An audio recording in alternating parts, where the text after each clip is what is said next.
What's going on, guys? It is your boy Forte, and we are here for another amazing episode. Episode 139 of the DPS Damage Per Second podcast. We it's been a hiatus for a week. Your boy was on vacation. He was in the Bahamas, caught sunburn, caught a cold because it was raining in the Bahamas. Shout out to that giant oh man, no. Okay, so well, first of all, before we'll get into that, because we'll talk about because of what I've been doing and stuff.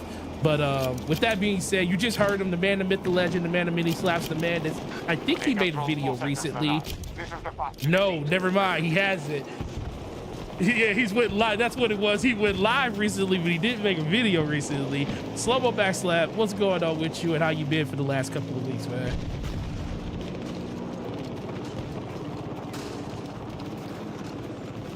Hostile engagement confirmed. It has begun.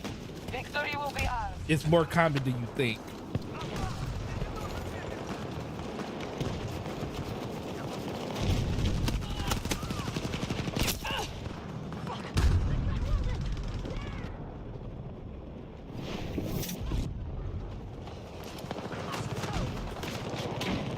Echo 1 under assault.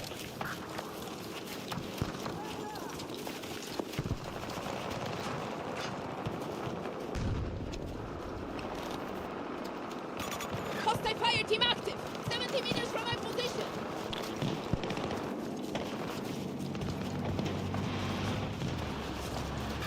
They forced us on Echo 1.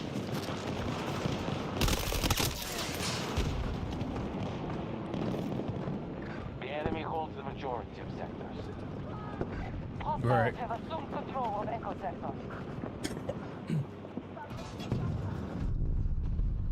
Oh shoot, that's my fault. For a day. I really need to know this, right? Go ahead. You know when you mute a source, it stays muted. It stays right? muted on the other. Yeah. How do you always have game audio playing? then? No, because I was streaming. And when I was streaming, the game audio was coming through my 4K capture utility. That's why. It's not anymore now. Okay. Well, let's start this over again. All right. DPS podcast. Wait, I Episode start, 139. No, because Okay. because on the recording, it's just going to be you talking over bullets and gunfire. So no, DPS I said I was going to podcast- redo it. All right, go ahead. Go ahead. Okay, thank you. Welcome to another episode of the Damage Per Second podcast with your homie Gaming Forte.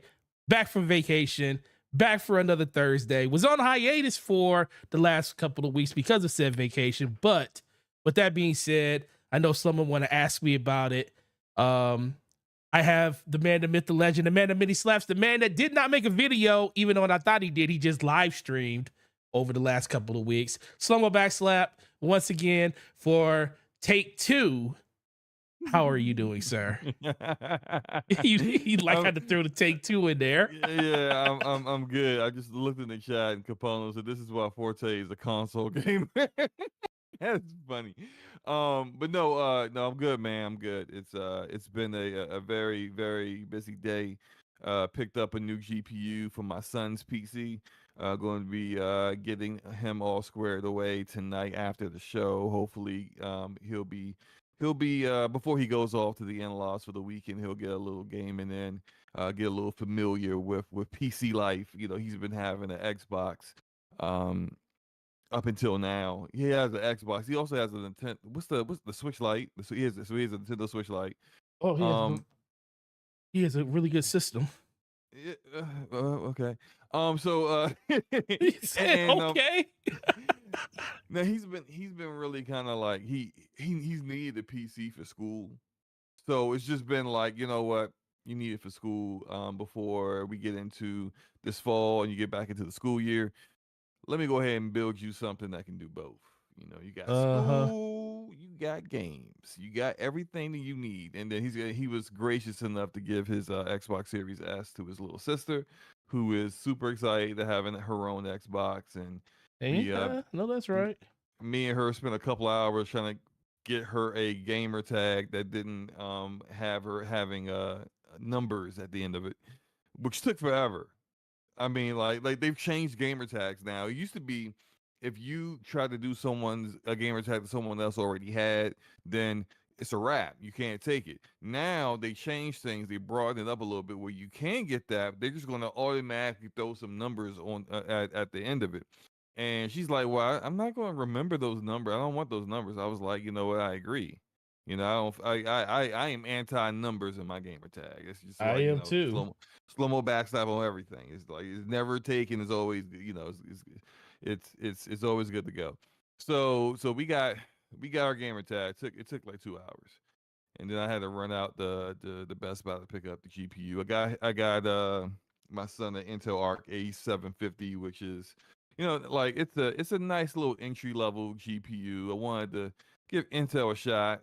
Especially considering a lot of the more recent benchmarks have shown that the firmware has been the drivers have been updated, and it's very competitive compared to AMD and Nvidia in that price range. So we'll see how he likes it, but that's all I've been really doing. That and playing games. I beat Final Fantasy 16. I know we're gonna get into that. And Yeah, you definitely what got I to talk want about to that. do, because Oxenfree 2 comes out on the 12th of this month. Yeah. So I got like 6 days. Technically, I mean, it's already the 6 is almost over. So technically 5 days. But I want to replay through Oxenfree 1, and play that again, and then play Oxenfree 2. So Oh, there's okay. that, and I still got to finish Jedi Survivor. I got to do the Forspoken expansion. I got a lot to play. I need to play Battlefield. You I, do. I You see the Everyone game. is You see that playing gameplay. Battlefield but It's so me. good. Yeah, So everyone's good. playing it but me. I finally uninstalled Call of Duty because I hadn't played it in like over a month, and it's just like Then I, why are I'm, you I'm doing this to yourself? it's like I play it solo and I'm all right, but it's not the same as playing when I'm playing with a group of people. So uninstall that, and I need to play Battlefield with some people before I uninstall that one too. So that's all I really been When do doing, you want man. to play Just been Battlefield, playing. sir? Hey, look, can't do tonight because I got to put this PC Well, I together know with my that, but headset. you want to do it tomorrow? I Yeah, can let's play do it some. tomorrow. I mean, I'm gonna be I can free. play. Work is real light right now, and the kids will be I can out of play the some house. So, Battlefield. I can play Battlefield with you tomorrow. all right, we'll see about that. I'm a live stream it. I'm a live stream it. I'm Okay. gonna live stream it too, so we could go dump on people. Shoot, you be dumping on people. I'm gonna be in your backpack. Being Man, Battlefield, if I can catch people, just gotta know where you just gotta go to where the action is. I do, and I be killing people. But then it just be like it be these moments where it's just like I just get ran over by like a truck, or shot by like some chopper. Tank just roll out of nowhere, blow me. I'm just like, man. See, I'm not down with the vehicle stuff. Like even when we play Halo, like I hate the maps where there's vehicles, because you know what's going to happen. You can start crushing the other You see what I team. got in my? That's a rocket. That rocket hit the gate. Yeah, that was the most stupidest thing in the world. A rocket that hit the gate. Well, it's not real life, Forte. It still hit the gate. It's not going to go through the gate. It should go through the gate. Well, it's frostbite injury. What do you expect? Oh shoot! Rest in peace, Dizzy. Recipes dizzy. Recipes dizzy. But yes, it's frostbite injury. What do you expect, man? Of course, that gate is indestructible. I was mad when I said, "What's this gate? This gate is impenetrable." Oh man. Man. Well, let's get into it, man. I'm ready. I'm ready to get into it. Let's go. Let's go. No, man. But first of all, it's good to be here. But yeah, you were asking how I caught a semi Oh cold yeah. How do you get a cold and and sunburn at the same time? sunburn. So Michigan, when I left it, was about 78 degrees, Okay. borderline 80. Went straight to Miami. Miami was 102. Ooh. So that, so we went to Miami for the first night and stayed there. because it was a Sunday and our ship boarding was until Monday. Mhm. So I was it was that was probably the beginning of it. Got on the boat.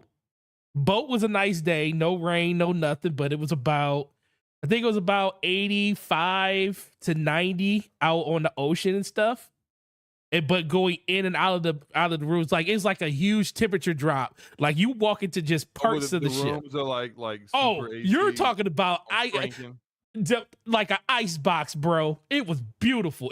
It felt so good after being outside for like 20, 30 minutes. You walk in there, felt like the hand of God put ice on you. Was like, here you are, my son. It was great.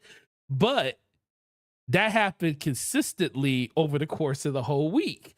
And then when we went to their private beach, their private island, Half Moon Cay, which was cool, but it was hot as hell out there getting in and out of the water. It was like 96 degrees out there on the beach. That's where I caught sunburn at. So I caught sunburn first out in 96 degree in the middle of the Caribbean or the Bahamas. Caught it then. Then another day at sea with rain. Then Bahamas, and the day that I took the picture, and let me tell you how that happened. Have you been on a cruise before, Slomo? I've been on a few, yeah. Okay, you've been on a few. So you know when you pull into a port of call, like the Bahamas or something like that, they just, the ship pulls in, you see everything around you and everything. So when I wake up, all I see is this giant, massive warship on the side of our boat. It's like, because we got a balcony, so we're sitting there, and my wife was like, Shannon, look, and I was like, what is that? And all you see is, because all I woke up and saw was the giant one on the side of it, and I was like, what is that? She's like, I think that's an American warship. So I'm looking at it like, you see guys. I said, you see guys on the deck with like automatic rifles and stuff, and another guy was jogging around the whole deck of the ship. It was like the most incredible thing in the world. I've never seen a ship up close that personal and stuff. And we were probably a good 30 feet away from it on water, like, because it was literally right there, 30 feet away. Like they were that close to each other before they, the couple of pictures I got for where it's further away, they finally docked on the other side of the port away from it, because you had to go that way to get into it. So that was cool, but it rained that whole day in Nassau in the Bahamas, the whole day. And you're talking about raining when it was, I think it was like 92 degrees. It rained for like an hour and a half while we were there. So you were soaking wet. And then it would stop raining, and then going back to the ship, it would rain more. And as we were getting back onto the boat out of 96-degree weather, soaking wet from the rain, walking into an air-conditioned ship, it was just bad after that. It was terrible. And then I had to sit, then we came home, and I think this is what really got me. The air pollution, because of all the, the wildfires up north, because I'm closer to everything because I'm in Michigan. Mm-hmm. As soon as I got off the plane, Slow-mo, from Miami back to Michigan, I instantly started coughing, and literally it was like a hard thing to kind of not breathe, but you could definitely tell that it was like a little more suffocating because of the air quality. Yeah, I've been coughing and sneezing all day. So that made it even worse. And then it just instantly then all of a sudden I just got full blown sick for like 2 or 3 days.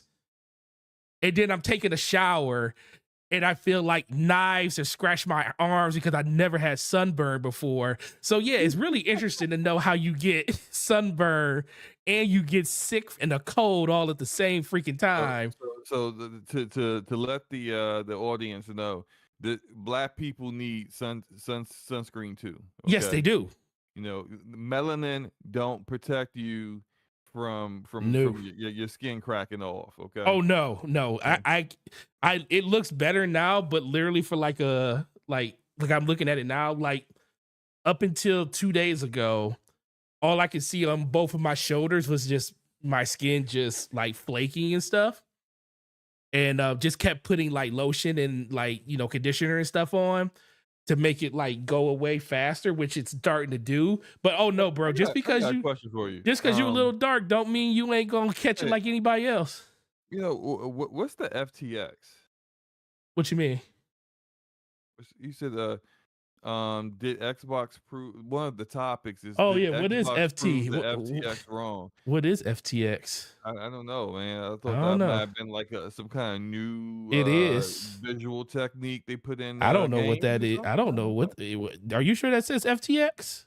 Yeah, the No, whole you're chat not. sees it. Yeah, No, I they see don't. it. They don't see that. Did you just fix it? Is that why No. you acting like it's not there? No, I don't know. No, I didn't fix anything, sir.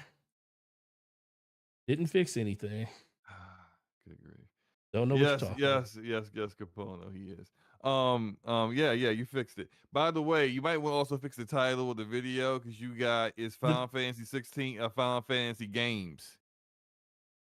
Oh, did I? Oh, yeah. Okay. Well, a lot of stuff was happening real fast because I had no power last night. I was trying to do everything on the fly while I was at work. I'll fix that though. But That's a no. good segue. That's a good segue. Yeah. Let's talk about Final Fantasy. Yeah, let's talk about Final Fantasy. So, Slow-Mo, there's been a lot of conversations out here about Final Fantasy. Final Fantasy, first of all, I know you've been playing it since day one. I didn't get a chance to. I played a little bit of it because when I got home from from vacation, you just heard the story about how I got sick. If I was to, would you believe if I told you this is literally the first time I turned my PC on since I've been home Monday?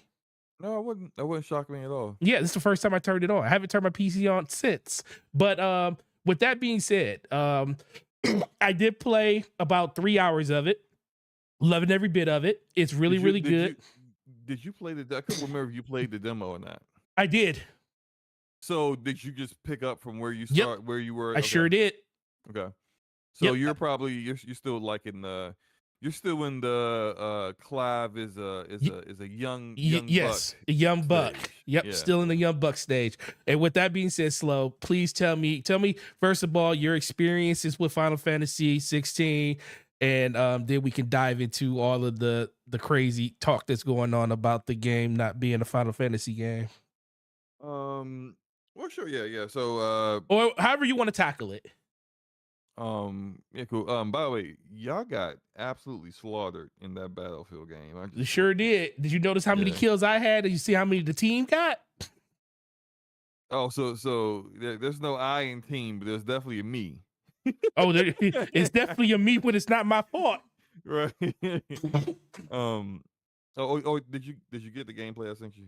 Oh yeah. Yep, Okay, I did. cool. Let me get it. All right. So I beat Final Fantasy 16 earlier today. Early in the morning. I was close to finishing it last night, but I started to doze and I was just like, you know what? It's about 1 in the morning. I ain't gonna be able to finish it. So I did, pick it up, and did the final quest or whatever you want to call it, early this morning. So I played a total of, I believe PlayStation says my time was 62 hours. Oh, And that's say what? that's actually more than I thought you would have been at. Oh no, I mean, cause like you could probably beat the game in like 30 to 40 hours. No, that's what I'm saying. I know you could beat it in 30 to 40, but you did a lot of stuff. Yeah, so I was doing a lot of the side quests, and I was doing a lot of what I personally enjoyed the most was the monster hunts. So you could there's like there's a Moogle that is standing in your base, standing by this board. And it's a monster board, and it's just like they got like almost kind of like when you got a bounty out on in a game against like an outlaw or something. There's like a bounty board for monsters, and I didn't even know it was a thing, honestly, until I was just like out in the open world and I ran into one by accident, and I just knew by the way it appeared, because it was just like the monster did a little freeze, like he was like posing for the camera, and then it had his grade of like how difficult he would be, and it said an A, and I was like, Oh, okay, you definitely different. So I so I had to, make sure I was on my P's and Q's, but let me I'll tackle my thoughts on the game and then I'll tackle the whole question of is this a Final Fantasy game or not. So I like the story. The story's very good. Clive Rosfeld is a awesome protagonist, and I think the writing of him combined with his voice actor he definitely needs to be in the VGAs for they have voice actor of the year award. They do. That dude, the voice actor for Clive Rossfield, better be there. Like this needs to be his year, right? Um, he did an awesome job. I really enjoyed the story, and I think this kind of game where a departure from typical Final Fantasy games where you're only controlling one person the entire time and literally there I mean there are subplots to the story, but they aren't as deep or like they don't spend as much time on those things as they do spend on what's going on with Clive, what's going on with his family, or with the things that he's dealing with in that current moment. And so it would not have worked if the character, the voice actor, and the writing wasn't all on point. So I gotta give him props for that because he's a cool character. I really liked him. I like Jill. Some controversy online about Jill not getting the proper respect she deserved. Like this isn't she's a side character, bro. Like it's like it's funny because when we see female protagonists in games and they're the front and center, we never say, "Hey, that guy that's helping her out, that guy doesn't get a proper storyline." I mean, like we understand Jill backstory and stuff, so like I think some of that stuff is just a bit overblown. People always gotta find something to complain about. And the thing is that like, but this isn't a perfect game. There is I wouldn't say plenty to complain about, but there is a substantial amount of things that you can complain about this game. And Jill not having a proper fleshed out side story, it ain't it. It just isn't. We can get into how it's a Final Fantasy game, but the RPG elements are very light. You're not going to be able to have buffs and debuffs. You're not going to be able to use elemental weaknesses to enemies that clearly are strong in one element or another. You got the bombs that are made out of fire. You would think hitting them with ice would put them into a stagger stage or put them down so they could then be really wailed on. It doesn't really do it. It's not really about that. And I actually spoke with in a Twitter space of all places, what was this guy's role?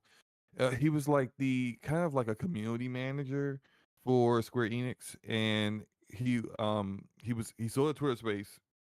Shout out to Brian who was running it, and I, people were just in there discussing the game. He was in there talking about it, and when he talked about the combat, he specifically said that yes, a lot of those elements that you see from a lot of RPGs are missing.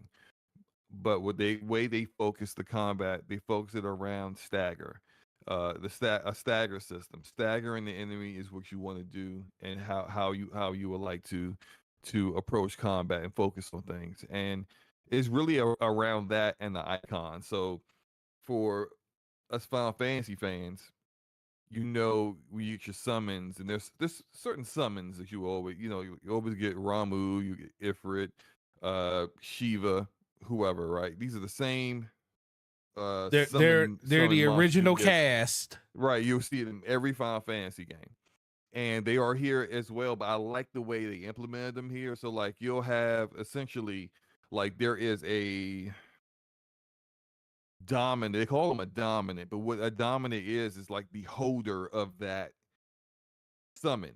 So there's like on the screen right now, Clive's about to fight this dude, and this dude is the holder of the dominant of Titan. So he's got the Titan summon. So he has to just transform into it if he wants to. And that's why the boss battles are so freaking epic. Because they always go from Clive fighting a dude or a woman, whoever, right? And then it just escalates and escalates, and then next thing you know, they've transformed into their summons, their icons, and Their they're going icon at it. battles. The battles are epic. They're great. Absolutely. I don't have it recorded of the Titan versus Ifrit fight, but that fight's freaking epic. And that's like the great stuff about this game. Really good story, epic boss fights. The combat is good despite it not being well, some people want from a Final Fantasy game. A lot of people want a turn-based game, period. And I've always been like, if it's good combat, I don't care. Like Right. I think this combat's good. I don't think it's as good as Final Fantasy 7 Remake's combat. That combat, especially I think that's the real combat right there now. brother, shoot. Ooh, And that's the some way good combat. the synergy system they added to it with the intermission with Yuffie, it's chef's kiss. It's great, and I like that, and I like this combat, but I like that combat more because that one still has a lot of it allows me to switch to other party members, and it also does still focus on a lot of the traditional things you see in RPGs with like elements and debuffs and buffs and stuff like that. So all that out the way, the biggest, I would say, drawbacks to this one, the performance is disappointing. And you know, I always say that I'll double up on the game if I really really like a game. I As of right now, I really really like Final Fantasy 16 to the point that when it comes out on PC, I'm gonna get it again because I want to play it at better frame rate. You want to play it more than 34 frames per second? Brother, I'm talking about You don't like sometimes I feel that like I feel 16? like I'm running in molasses, like the What about frame that rate's 720p? chugging. Yeah, and that's the thing. It's like you get into combat and the resolution drops to as low as seven. It doesn't. It's not always 720. I know. It'll It's drop. just the Yeah, joke. it'll drop as low as 720p. How does that look like? How Um, does that look like on? Well, you're not playing on a OLED. You're playing on your monitor, right? yeah, I'm playing on the. I played the whole game on my Gigabyte M28U 4K monitor. It's 144 hertz. So Yeah. and that's the thing. I always wonder because I need to talk to somebody that plays on a giant OLED. So because when a game goes from and shout out to you for that thing probably looks hideous. I was gonna say shout out to you for naming your the file 4K ish. I was looking like, what resolution is this? And before I can put it in the right thing, and I was like, it says 4K. Look, this is. I don't. I wasn't taking a shot at Final Fantasy 16. It's clearly not 4K. So 4K is right. So, but this is what I do when I record stuff. If I record it in a resolution, I'm gonna put it because like I need to know what resolution the file is, especially when I go if I'm doing lunchtime with slow mo, we doing DPS. I need to put the file on the screen.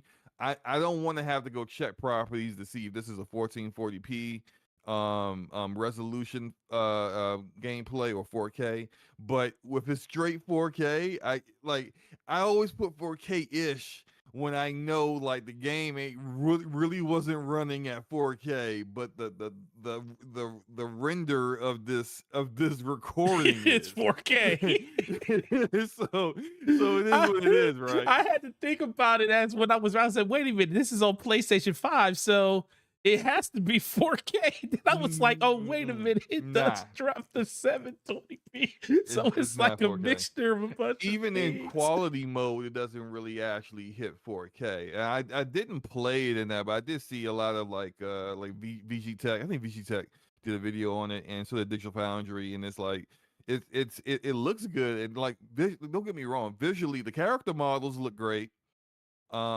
And the environments look really good. Like the environments are really cool looking and they're varied. Like it's not just one biome or one landmass. It is kind of like the map is two land masses, but you have your desert, you have your forest, you'll have your like desolate dead area where it's just like everything's dead, it's just real rocky.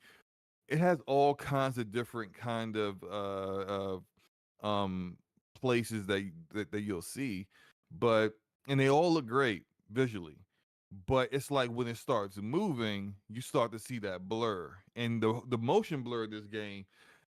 I didn't get the update till today to turn the motion blur I'm off. about to say, yeah, I know you turned that off as soon as you could. But it's like I'm almost done with the game. It's like I've been playing it with like motion blur on maximum. Motion blur is rough, but the performance is just not.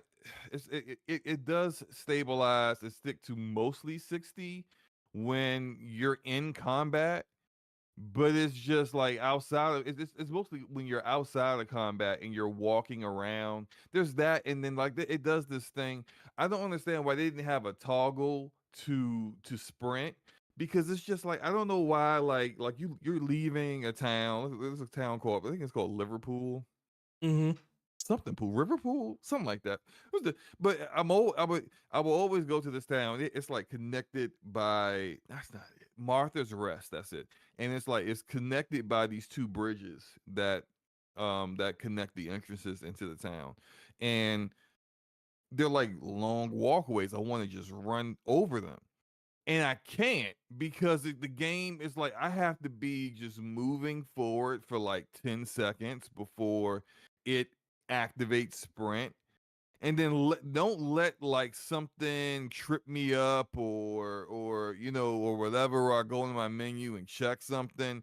That whole process starts over again. Like it's like it's a little minor annoyance, but I just don't understand how this game was like QA tested and people didn't find that annoying. Like I don't understand what the purpose of it is, but there's that. There's I'm trying to figure out how people didn't get epilepsy from playing this game. There's so much stuff that's going on. Yeah. That's the first thing I noticed when I played the game, and especially looking at this fight, I'm like, man, somebody literally had a seizure, man. Messing around with this game. Look at all. It's like you can barely make out where your character is half the time.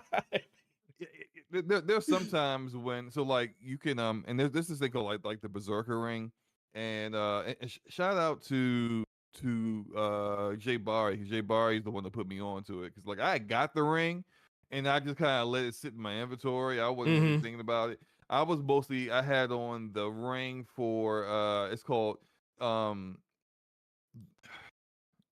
the World of Warcraft, I think is what it's called, which is essentially it gives you 20% more ability points to level up and master your abilities instead of in normal encounters. And then like there's another one for like I had that was like plus 30 defense, and there was another one with like plus 12 attack. So I just mostly just had those three for most of the game. But it's you it's got this the Berserker ring. When you do a perfect precision dodge of an enemy, it gives you more attack proficiency, and you'll know it because your sword will like light on fire. And it's real cool. But then like sometimes, especially when you use your limit break and it's just fire coming off of you and everything, and you just really like wailing on the enemy, it's hard to see when you need to dodge, because Right. it's just like it's everything is flashy special effects stuff, which is cool. It looks amazing and the fights are great. It's just that sometimes you just like when do I Where die? is Like what where is he happened? about to attack me? I don't know, right? But my other complaint is about the side quests. Now, it's not really the fact that like the side quests are just, a lot of them are like fetch quests. Hey, I need help with this. You go somewhere, you kill something, or you go get something for somebody, and then you go back. It's typical basic stuff. Every RPG does it. I don't care about that, right? What I care about is just early on, and you're probably far enough in the game where you'll see this, where there's a particular class of people in this world called the bearers, right? Uh-huh. And I know a lot of people are giving them a pass after playing the game when it comes to not having any black people in it, because if anyone saw a black person as a bearer being treated the way these bearers get treated, it probably would have went viral on the internet. Oh That yeah. said, I don't find that a good excuse, but whatever, right? Make all the bearers the people. Make all the black people who aren't bearers. It's an easy out of that. But I think some of these side quests really pissed me off with the way people were being treated. And I'm pretty sure, of course, that's the goal. Like, you want to empathize with these people, but it almost made me want to play. Like, I've never in my life ever wanted to play an Elder Scrolls game more than when I'm dealing with some of these like really prejudiced people who are like calling you filth and all this other stuff and like doing really cruel things to other Mm-hmm. bearers. And I'm just like, man, if this was like an Elder Scrolls game, I could just complete the quest and then decapitate this guy and be okay.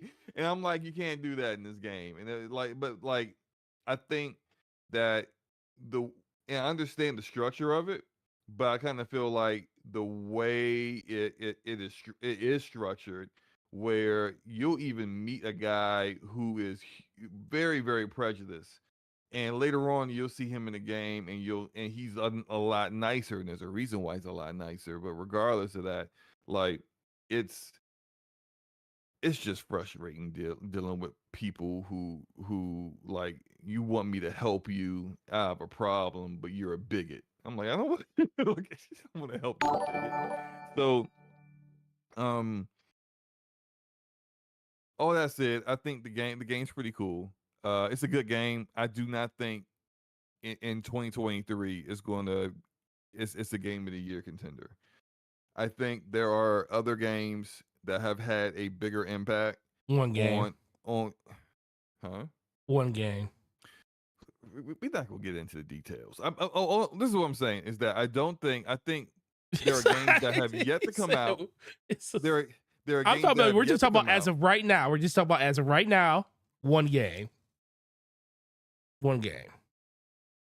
I would That's all say I'm saying. as of right now, there are 3 games. No, that as of right now, there's one game what do that you will talking win about Game of the Zelda? Year. One game. Already know that. I'm talking about nominees. Oh well, nominees. There's 3. Yeah, there are about 3 games right now that I think are definitely going to get. Diablo's one of them. Yeah, Diablo 4 is one of them. Zelda's another. And I kind of didn't want. I don't know. Like, I've been kind of going back and forth with it. Before I played, finished Final Fantasy 16, I thought Jedi Survivor would not be nominated, but now that I have completed it, and I think Jedi Survivor, Is a better uh, game. yeah, overall is a better game. I think it's gonna be Final Fantasy 16 that doesn't get nominated. And then It you got depends. It depends on people and their performance issues because right. Jedi had ridiculous performance issues at the beginning. True. But this game also isn't. I mean, this Well, game this is it's game's not worse. buggy. It's not. There's a difference between like bugs and perform. So it's not buggy. Like, I didn't deal with bugs like that. It's just it just performed terribly on the PS5. Now, I guess that will definitely potentially play a part in the whole thing once it's all said and done. But I think Yeah, you I agree got with you though. you got 6 nominees. One of them is guaranteed going to go to an indie. So your token indie is 1. So that's like you Maybe got not this 5. year. Nah, they always do a token indie. Even when Is it like Silk Song even coming like in out this 20 year? no. But even like Oh, in 2018 when they had all the heat that came out in 2018, they still had one indie there. So it's just that's true. That's true. so you got real 5 nominees, right? 3 of them are already on lock. It's 2 spots left. That's probably honestly it's probably gonna go to Starfield and Spider-Man 2. Yeah. So I don't know. We'll see. No Redfall. Yeah, absolutely. If they had Razzies, then it would go for the Ooh. Redfall. But Okay. the question of the hour, right? Is it a Oh, Final Fantasy game? Yes, it's a Final Fantasy game. Like what? people have this, like, if you're gonna say that this isn't a Final Fantasy game, what was your thought about Final Fantasy 15? They didn't play it. Probably because Final Fantasy 15, I can't stand that game, but it's a Final Fantasy game. And even though they go a step further in some ways, when it comes to combat, as a further departure from turn-based in this game compared to 15, but I didn't see anyone saying Final Fantasy 15 wasn't a Final Fantasy game. I'm gonna keep it a buck with you. The people who saying it, not all of them, but I think a significant number of the people who are saying Final Fantasy 16 is not a Final Fantasy game would not be saying this if it wasn't a console exclusive for PlayStation. Oh, so you think it's console war driven? Yeah, I'm seeing people saying stuff like it's a whole movie, and Jod, some of them are trolling, right? But you clearly haven't played the game, nor do you play Japanese RPGs, period, because you couldn't tell me Tales of Arise is a movie and not an actual Japanese RPG. Tales of Arise near the end of the game had a 45-minute straight cutscene. Hey man, these people didn't play Metal Gear Solid 4, which had a feature length film in the middle of the movie. Right. I mean, just come on, man. Like, people be picking and choosing when, like, watching a movie's a problem. You didn't have a problem with Quantum Break having a real, actual live TV show in the middle of it. but you got a problem with this game. Like, cut the cat. There's a lot of episodes too. It's like 6 episodes in there, 30 minutes each. So it's like a 3-hour movie inside that game. I actually like that game. I really liked it a lot. And then on the other side, I think some of these people out here who are calling Final Fantasy 14 Game of the Year, and for some people it is their Game of the Year, and that's fine. I'm not judging you, but I do know for a fact some of these people will be on the other side calling it not a Final Fantasy game if it wasn't a PlayStation exclusive. They would be they instead of saying Game of the Year, yay, with their pom poms, they'd be like, man, this ain't no Final Fantasy game. So it's just like it's a lot of that stuff is just console war jargon and rhetoric that I don't even really acknowledge. So Slow-Mo, and this is the thing. This is, and maybe because I haven't. Well, first I wasn't feeling good earlier this week when this was all happening, and I was gone last week when most people were playing the game. In your opinion, for you, because it's different for everybody, what is a Final Fantasy game for you? Because you played all of them, well, most of them, good ones. I played 4, 6, 7, 8, 9, 10. I did play 11, but I don't really remember it. I don't remember playing 12 at all, but I did buy 12 on PC to get back into it to see if I can, like. The question: did you play all 13? No, not all of them. I could. You didn't play Lightning Return? I think I played 13 too. But, like, I don't even know why I did that to myself. I have played 14, and Gregor in the chat asked about 14. I did try 14 out, but at the time when I tried it out, it's like I just couldn't get into an MMO. The time sink, the amount, I can't do it. And I played 15. So I played the majority, and I played FF Tactics as well, which I love. I love FF Tactics. It's a lot of similarities of this game's 16 story to FF Tactics, if you know, you know. But this is a Final Fantasy game, man. Every Final Fantasy has a Cid in it. Every time Cid appears, it opens the world up. Yep. It does. Like in I think it's 6 when Cid appears, he brings an airship with him. I think like he does it. It's just like chocobos. Yes, there's chocobos in every game. There are Moogles in this game. There's Moogles in this game. Yeah. Not a lot, but there's Moogles in this game. You got your Shiva, you got your Ifrit, you got your Bahamut, you got Odin. Like, you have the roots of Final Fantasy, and people's like, well, it's not Final Fantasy, and their reasoning is like really flimsy. I'm like, if you play enough Final Fantasy games, you see where they all tie in together. They're different worlds, they're different stories, but they have similarities. and in here you see those similarities. And so it's a Final Fantasy game, man, and they're never the same. I remember being back in the day, and I'm aging myself when Final Fantasy 8 came out. Ooh, Squall. What's up, Squall? Yeah, I hate Squall. I hated that blade gun thing where Yeah, it's the like gun blade. Yeah, I when you hated that attack, thing. you had to like time Yep. the press, so you would, like, pull the trigger on the enemy. I hated that. But and I also didn't like the way they did magic. It's like became more like consumables for magic than actual MP, and Mhm. it was very much like not popular, and they didn't do it again, rightfully so. I'm not saying Final Fantasy 8's a bad game. It ain't my favorite. I like it better than 13. I know that for sure. But like they do things differently. I remember people having issues with like Final Fantasy's not doing the job systems anymore, and it's just like I feel like Square there's just always broke those people. off. Yeah, look, always going to be advancements and changes, but it's still Final Fantasy. It's still Final Fantasy. There's always going to be changes. They're not going. Final Fantasy series is not going back to turn based. It's just never going to happen. Get over it. If you want, there are plenty of turn based RPGs out here, Yeah.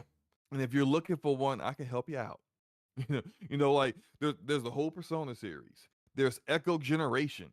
I mean, like, some of them ain't that great. There's Edge of Eternity, which ain't that great. But look, there are turn-based RPGs out here if you want to get into them. Just because Final Fantasy is no longer turn-based, just because you in this one you don't have a full party, and you don't get to switch to your party, doesn't mean it's not Final Fantasy anymore. And very well, Final Fantasy 17 could have a party again. You just don't know. And it's just that that's something I actually kind of appreciate for the series, even though I did not like 10. I did not like 13. I Which hated 10? 15. Either 10? No, I didn't like either. I don't look. I'm telling you, I've said this for a long. I've been consistent with this. I did not. I enjoyed this. Was the first Final I Fantasy love 10. This is the first Final Fantasy I've enjoyed since 9. Oh, okay. It says 9. But I'm not, just because I personally didn't enjoy like a literally generation full of Final Fantasies, right? 2 generations full of Final Fantasies doesn't mean those weren't Final Fantasy games just because I didn't like them. I'm sorry, I'm not that important. And for those who don't get it, neither are you. So let developers be creative and do what they want to do and make what they want to make. And just, if you like it, you like it, you rock with it. Cool. If you don't, so what?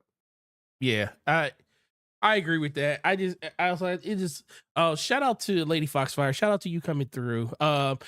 Before we go Wait, too far, Lady Foxfire. I know Okay. Lady Foxfire. Phil asked you a question. He says, does the main mission structure get better post Titan battle fight, or is it the same? Because he said he's close to dropping the game.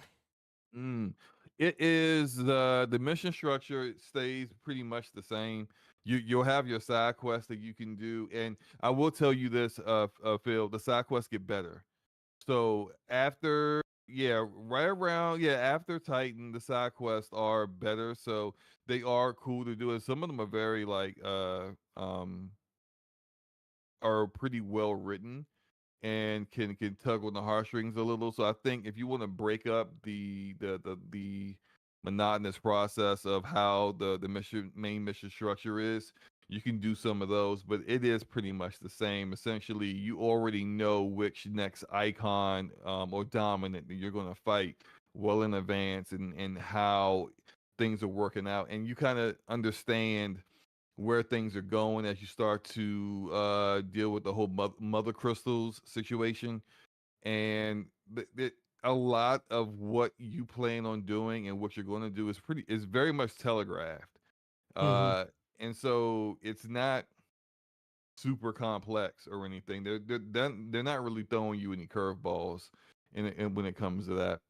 But I it's a good game. I still like it. Okay. But if you're not enjoying it, then I mean, I'm a tell you straight up, it's not, that structure is not really changing. Maybe if you want to make it less boring for you, I guess, go ahead and try out the side quests or Yeah. do the monster hunts.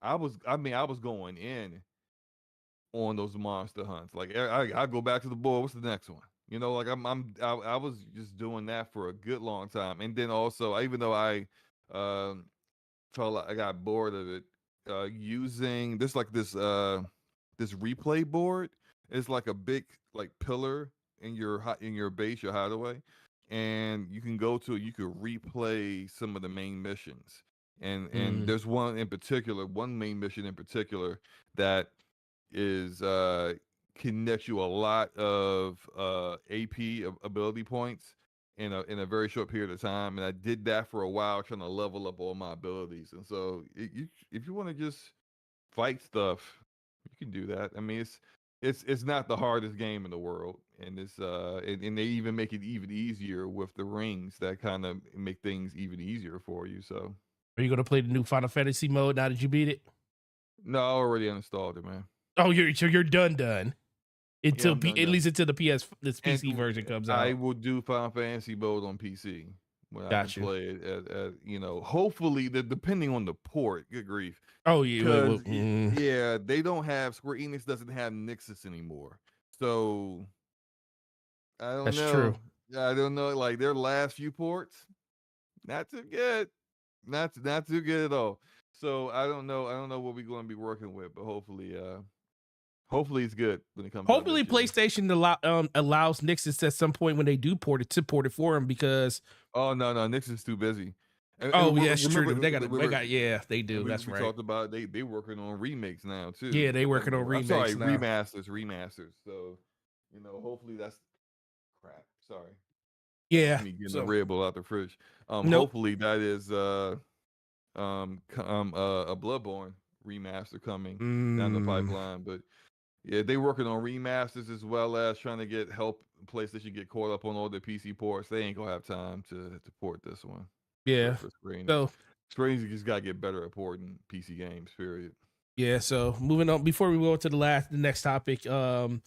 Like you was saying, the biggest thing I guess the only thing I really add is the fact that is it the Final Fantasy game that everybody's familiar with? No, it's not. I wish it was. I wish the combat was like 7 spoiled me. 7 Remake spoiled me. I feel like that's like the greatest combat I've ever played in a game. It's so good, man. It's I can't so wait good. for Rebirth, yo. I can't. Oh my god. I can't wait. As like, because I was kind of hoping for that combat, but I'm not gonna knock this one because it is more free flowing and stuff. And I do like the fact that you got the part. I think they did the best of both worlds by giving you a more fluid combat system and still gave you the ability to have a party in that game, which is really cool. So I really like that about it, but. The thing, like I will, definitely co-sign on slow-mo. It's just so many other games out there, and Final Fantasy hasn't really been a turn-based game in a long time now. Like there's games that Square Enix themselves make now that are more turn-based than Final Fantasy at this point, and those are the games I use. Like Traveler, right? Yeah, like Octopath Traveler, Bravely Default, and stuff, and the same thing like you said about the job systems and stuff. It seems like. They try to do new things in Final Fantasy, which I can appreciate. There, most companies try to do new things in like newer games that they feel like they can like kind of test, but they're going the opposite direction. They're taking things that are tried and true, like job systems, the turn-based strategy systems, and the way that you interact with the game and stuff. They're putting those things in other games that they know people are gonna really, really like. But then they're using the big name like Final Fantasy to do new things with it because they say, well, Final Fantasy by itself is going to sell just because it's Final Fantasy. And they kind of get away with trying to, innovate and do different things with the game itself. Some people may not like that, but me personally, if you're a Final Fantasy fan, you're just going to play because you're a Final Fantasy fan. And some are going to definitely be better than others. And some are going to be more enjoyable than others. But I feel like this is one of the best Final Fantasies in this vein of what Final Fantasy is, because it's light years better than 15. Because Yes. 15, no, Yeah, I couldn't get. 15 I couldn't. I couldn't. is one of the worst just based off the story alone. Yeah, exactly. Speak. Just based on the trash story alone. I mean, look, it's we could. I don't want to get into Yeah, it. yeah, It's we're, just, we're gonna get to the yeah. weeds and talk about Ignis and stuff and all, and that. Never mind. Yeah, episode Ignis and episode this and episode that's like y'all killing me, bro. But all right, And they didn't even complete all the DLC. They were no, still, they were doing didn't. it. And that was a. So, And shout out to the people that bought the pass and never got a chance to see it all. So, well, with that, we're gonna move over to the next title, which is Diablo 4 and Diablo 4. So, Diablo 4 has been out for just over, I want to say, a month now. Came out, Yeah. it's just over a month now. It came out June 5th or something. So, a lot of people enjoying the game, but there is a lot of controversy going on right now because we're coming up to the beginning of season 1. Because the in season like 2 weeks, I think. Yep, 2 weeks away. The first season starts in 2 weeks, and a lot of people are getting to the point where they're starting to realize that all of the hard work you put into your main characters from the seasonal mode are going to not be able to be used in your seasonal progression. It's going to be 2 different camps. You're going to have your seasonal characters and your seasonal rank, and you're going to have your eternal characters with your eternal rank, which are 2 different things. They'll play in 2 different sandboxes, and the only time those sandboxes merge together is when the season ends and whatever seasonal character for that season, like so season 1 ends and they go into season 2, your season 1 character will go into the eternal realm with all its XP, with all its paragon progression and everything, and that will get filtered into your eternal characters, and then you'll start a new grind for season 2 characters. And a lot of people did not notice slow-mo, and I have to ask, why is this why is It's this almost a as if this thing? is like their first Diablo game, right? Well, obviously it's their first because they're didn't they definitely do the this first. structure with seasons for Diablo 3? Yes, but you know what people will tell you? They said, well, shit, they'll say, well, Forte, well, slow-mo.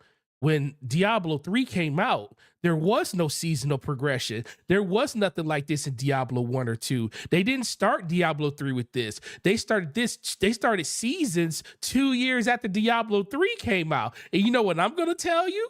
They made a change in the way that seasonal progression works, and that's how they want to implement it. And guess what? They're carrying that over to Diablo 4. But go ahead, Slow-Mo. I mean, like, look, it was not. At least I didn't play it as much when the seasons came out, but what I did earlier this year is I ran through Diablo 3 again on PlayStation this time. I played it initially on Xbox, and I ran through it again on PlayStation. I saw it. I was like, hey, here's the season. You can make a whole new character. It's going to be different than your main character, and I was like, oh, well, that's okay. So look, they're still doing it, and it's just I knew that before I bought Diablo 4.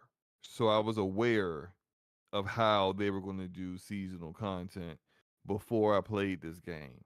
And I knew that when they came out with a new season, if I would make a new character to do it. I already know which one I'm gonna do. I'm gonna do a rogue. So it's just like it's how it works. It doesn't mean that like I was talking to one of my buddies about this, and he's upset, and I'm just like, what we upset about? Well, I mean, I'm putting on this work in on my character. I'm like, your character ain't going nowhere. You just do a different character for the season, and when the next season, do a different character for the next season. You can still the character you worked on. You can still keep doing stuff with that character. And so it's just he's upset, which is fine. People could be upset. It's okay, but it's just like all this stuff was information that it's not like they sprung this on everyone after you bought the game. No. It's information that if you were paying attention, you would have known it was going to be like this. But Well, Yeah. the funny thing is, the thing that I take away from it, mostly being a person that played up to 13 seasons of Diablo 3 before I completely said I'm not doing this no more. I think they're like season like 30, like they're Yeah. close to 40 now or Yeah, they're something up like there, that. bro. I Yeah. stopped at 13. I was like, okay, I'm getting off this ride. I got like 27 characters, and I want to say 8 of them were before they were like 8 characters before seasons even started. I was just making multiple characters. And the thing that people don't realize about Diablo, and you only really deal with this at the very beginning, and it's not really a good test subject just because Diablo 3 didn't launch with it. It was something that was 2 years later. But Mhm.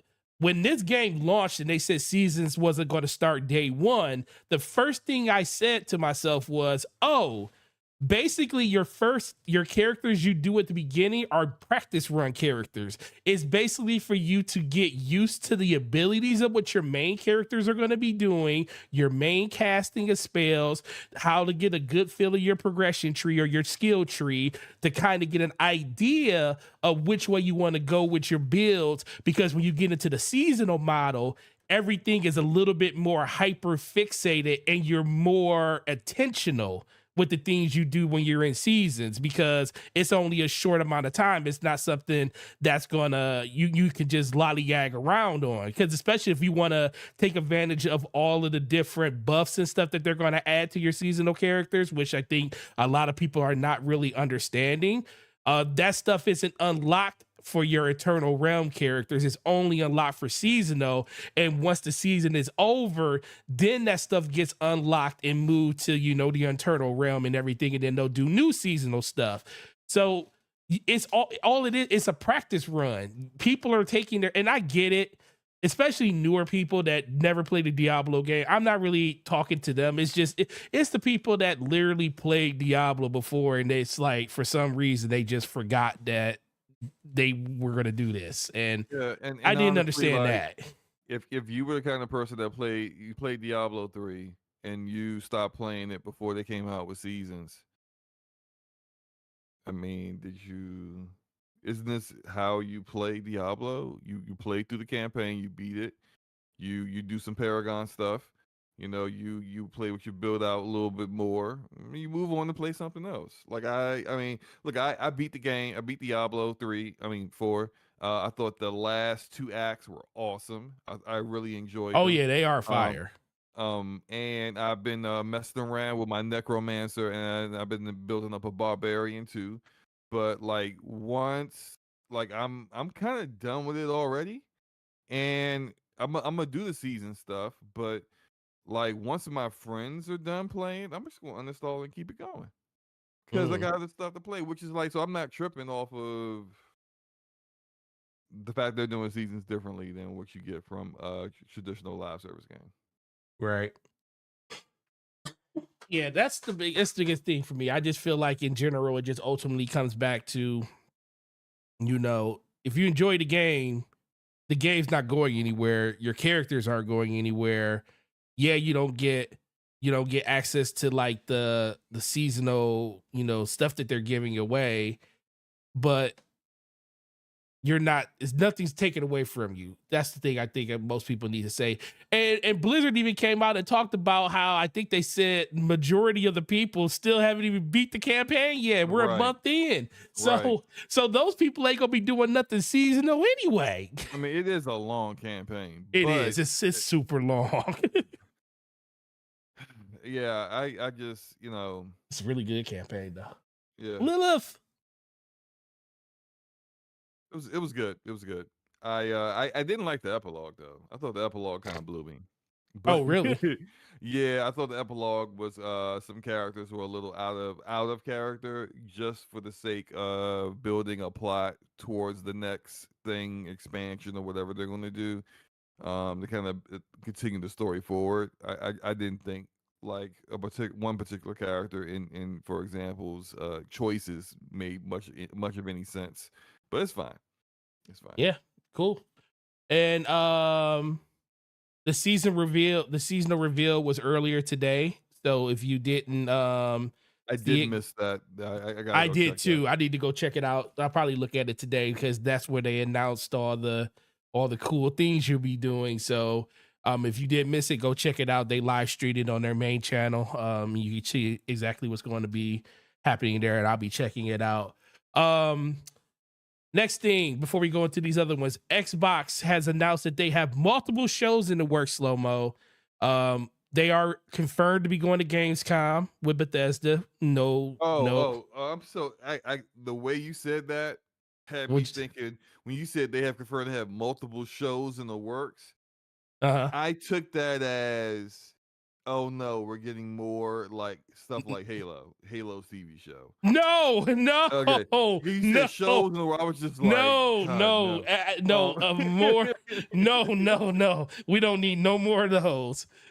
Even No, though we are getting a second season, that was the last season. They fixed what they got they wrong. fixed what they broke. Yeah, but no. I was very You said you was very concerned for a second. I'm very, very concerned for a moment. Yeah.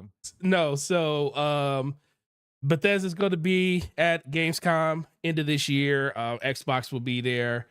Couple other shows that they got confirmed and stuff. But the biggest thing I want to ask you, Slow Mo, with all the things that a lot of people were missing from the, quote unquote E3 showcase they did last month, especially games like Hellblade not having visible gameplay that people can actually say, this is what it looks like. With combat.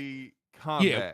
So what is it that what do you actually think we're gonna see at this at E3 or not E3 at Gamescom? And So I'm thinking who they're probably knows? going like the only two things that's really left for the rest of the year is Gamescom, Tokyo Game Show, Yep. and the VGAs. And they did a small confirmed thing. at They did a all of small those. thing. Yeah.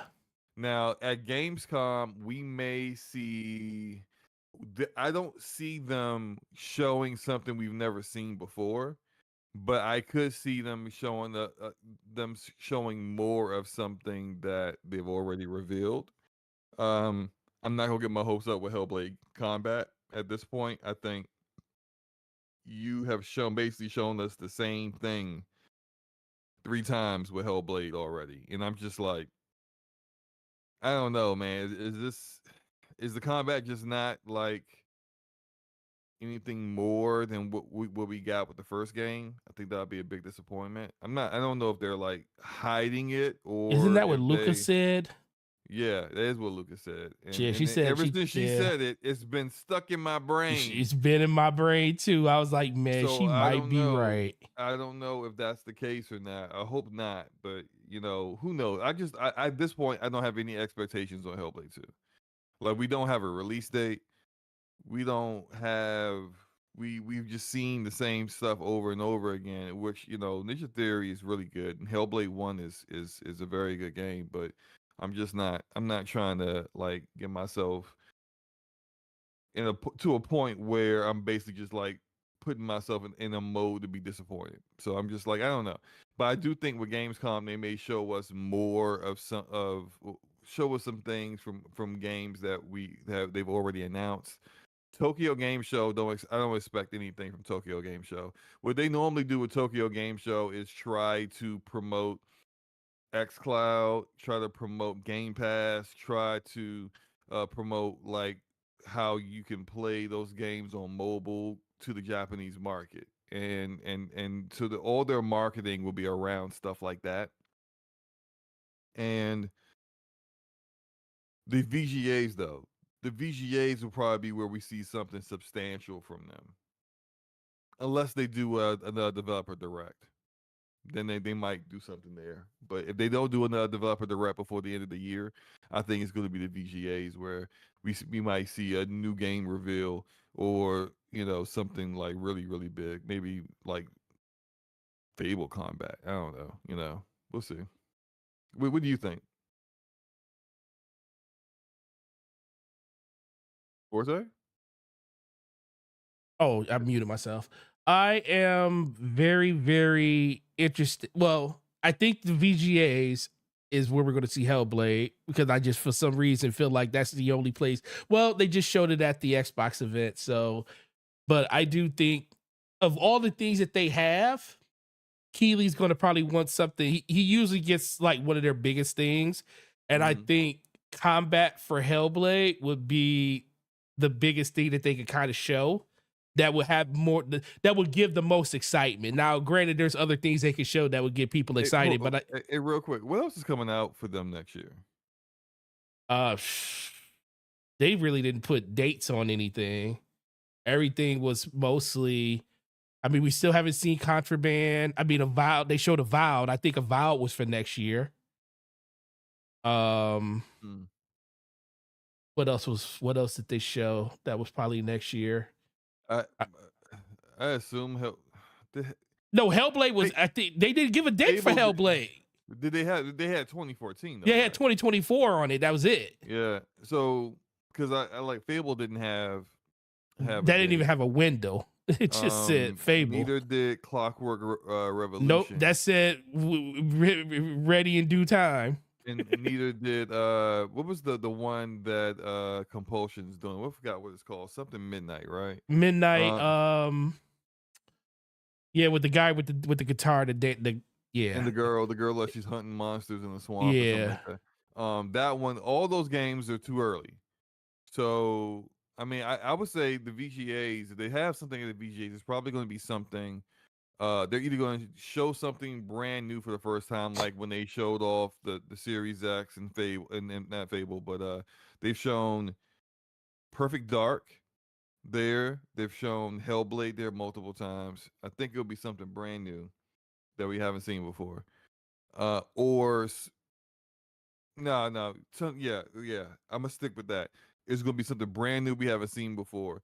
If they're gonna start showing stuff, more of stuff that's coming next year, they're gonna do a developer direct to do that. Okay. Shout out to Ramon Terrell in the house. The $5 super chat says, "Shout out to my favorite dynamic duo. Much love always, homies. Thanks for doing what you do." Thank you, Ramon. Appreciate you, brother. Hope you That's have what a I'm good- talking about. Really appreciate it, bro. Ramon is playing through Elden Ring. What?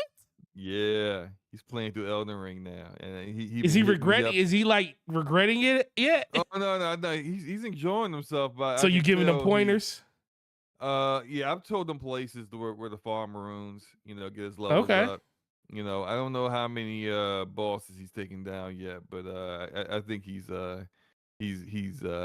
enjoying the lands between it as much as you All right. Well, when you finally finish that game, Ramon, you got to let us know so we can get you on here and we can get your perspective on what you thought about it as a person that really doesn't play games like that.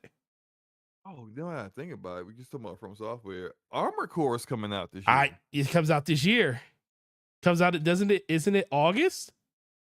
No, or is it I don't think it's that September? early. Let me double check. Because that might end up being a part of the conversation for Game of the Year. Oh man, that's already spoken for, sir. There's only one game that can take that game out. I am talking about nominees, August 25th.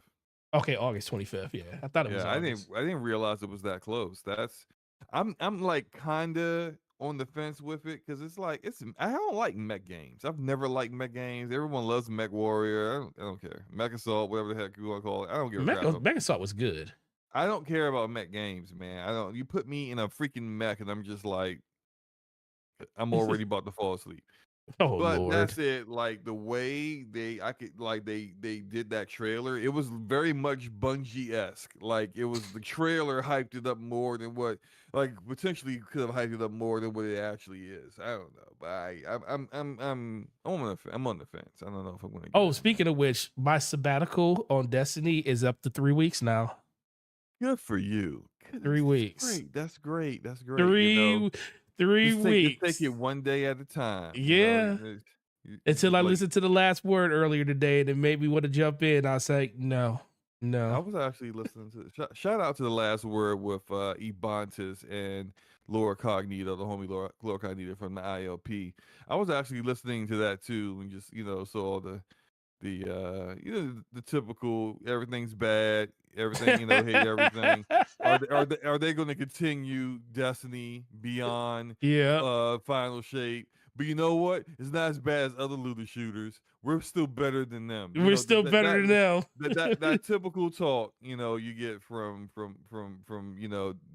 Destiny crackheads that gotta, they gotta find a way to find that silver lining. It's funny. Well, Um, with go ahead. that being said, I will say this in all realness and honesty. I want to say congratulations to Ibantis. 100,000 subscribers, got his silver play button in the mail this week. Showed it on That's a what's up. stream. Congratulations to you, bro, and continue success on that road, because that man has been grinding and making videos on Destiny, and really, really proud of the success he's had over there. So if you ever get a chance to listen to this, congratulations, bro, and continue success with the rest of your channel. But Slow-Mo, how do you feel about remakes, sir? I feel remakes should only be for games that are close to or over a decade old. Okay. I feel if if it has outdated game mechanics or game design, it is okay to update those things. Okay. And I feel some games probably shouldn't be remade Oh, okay. So, because um, there's just no way for the new studio or whoever is remaking it to live up to expectations. okay. So, with that being Mhm. said, reportedly there are two games that kind of qualify for at least one of the things you mentioned, which is older than 10 years old. And it's Assassin's Creed 4 Black Flag and Red Dead Redemption, the original one, are reportedly going to be remastered, Slow-Mo. So, first Wait, of all, remastered. remastered.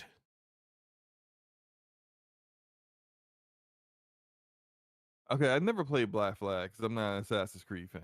So I was gonna So say, I so don't which know. I don't know about that game design and how outdated that it is. was the first one that gave you pirate ships. It started this whole thing about I hate you, I want to be a pirate. Oh, okay. So I don't know about that one. I know. When did Black Flag come out? Black Flag was Black Flag. Well, while you're doing that, Red Dead 1 does fit the time frame criteria. I don't know about it being a remaster though. Oh no, It it's needs to almost be a 10 remake. years. October 29th, 2013. So it's You coming don't up on need 10 years. You need to do a remake of Red Dead 1, I think. You I should do a agree with you. remake of that game and not a remaster. That was Miles in like the chat said, 2007, wasn't it? hold on. Miles in the chat said it's a remake, not remaster. I don't know which one he is talking about. Let me see. Ramon is saying Assassin's Creed 1 needs the remake. Do Altair justice. I Um, agree with that.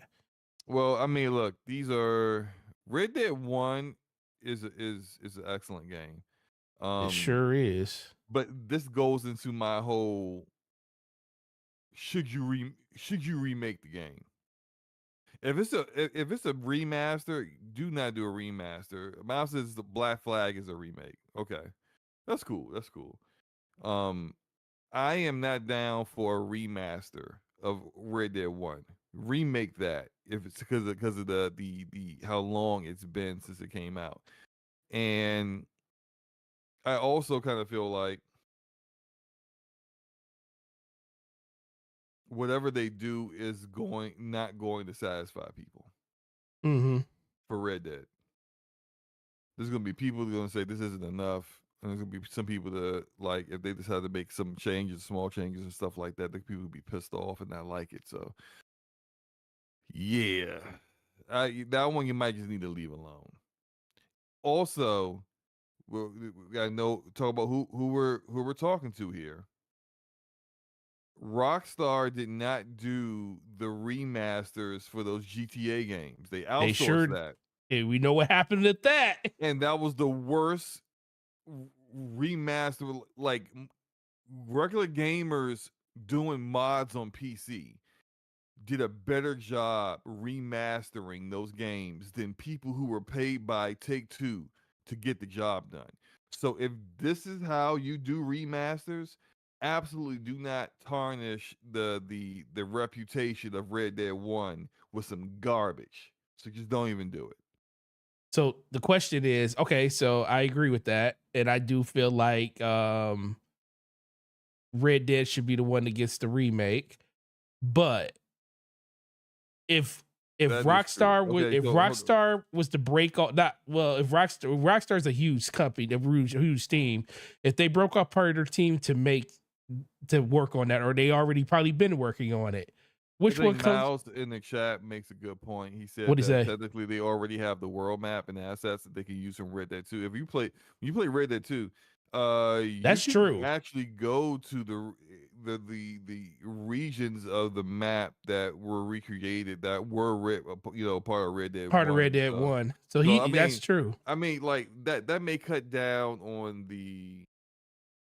on some of that development time, but if you're outsourcing that there's a huge difference between Rockstar developers and Boo Boo the Fool game studios who are being outsourced to work on it. Like that's you're still really I'm not saying that's they're outsourcing this one like they did GTA, but if that is their game plan, just scrap it because I mean that GTA remaster was terrible. And then what was even worse was on I don't know if they did this on consoles or not, but definitely on PC, they took the old versions of the games that had all these great mods that made it look better off all the storefronts on PC when they launched the worst version of the game. Mm-hmm. So they were basically trying to force people, if you want to play this game again, you need to get our terrible version of a remaster instead of the original games with all these amazing mods that make the game so much better. It's just like that's how Take-Two rolls. So yeah, I'm not very enthused about this.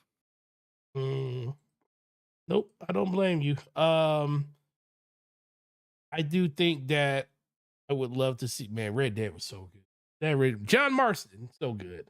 All right, moving on to the next topic. Let's talk about what's going on with Baldur's Gate. A lot of back in the news again for a couple of different reasons. Now, ain't nobody trying to blame the Xbox Series S out here because that seems to be what everybody thinks it is.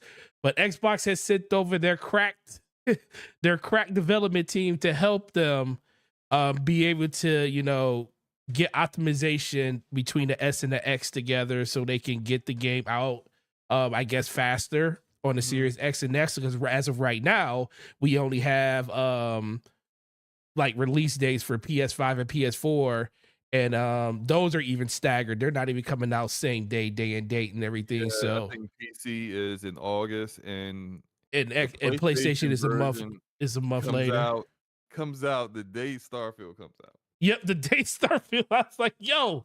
Pretty funny. Well, I guess it's on PlayStation, so it doesn't matter. So yeah, it's not it's like they're not directly competing. They're directly but competing. Still pretty funny. Yeah, mind share. Good luck to Baldur's Gate there. Yeah, good luck to that. So what are you thinking? Well, to recap everything, so Larian Studios is probably one of the best Western RPG developers that's in the world right now. They're amazing. Divinity 1 and 2, highly regarded, which is no surprise that they got, they're doing Baldur's Gate 3. They have their own proprietary engine that they've used for the previous games that's updated for Baldur's Gate, and they also have this studio mandate. This is not from Xbox. Xbox isn't telling them they have to have this feature parity between Xbox Series S and X, but they have a studio mandate that couch co-op is mandatory for all their games. And so the reason why they haven't announced their Xbox version or a date for it is because the Xbox Series consoles, they can't get the couch co-op stuff to work, which is why Forte mentioned the crack development team from Xbox is over there, I guess, trying to help them get their engine working with that hardware, and which isn't a problem apparently for PlayStation. Of course, wouldn't be a problem for PC. So I think that like a lot of people always automatically assume it's the Series S fault, although they never actually came out and said if it was the Series S or not, or maybe it's not working on either Series X or S. Who knows? But I do think that eventually it'll get out there. I think there's a bit of there are a few Xbox fans that are kind of pissed at Larian for how things were announced. I guess like the optics didn't look good when I think the game initially was when they did their initial reveal for Baldur's Gate 3 a few years ago. I think when they first showed they showed maybe like the first 10 minutes of the game, it was announced it was announced it would have like early access on PC, of course, but that it was going to all consoles. And then when they actually started talking release dates and stuff and got closer to launch, then they weren't talking about Xbox at all. Now, you could definitely blame them for not even mentioning the Xbox version because that got people kind of like thinking, so did you just drop the Xbox version? Because that's not like that is a outlier.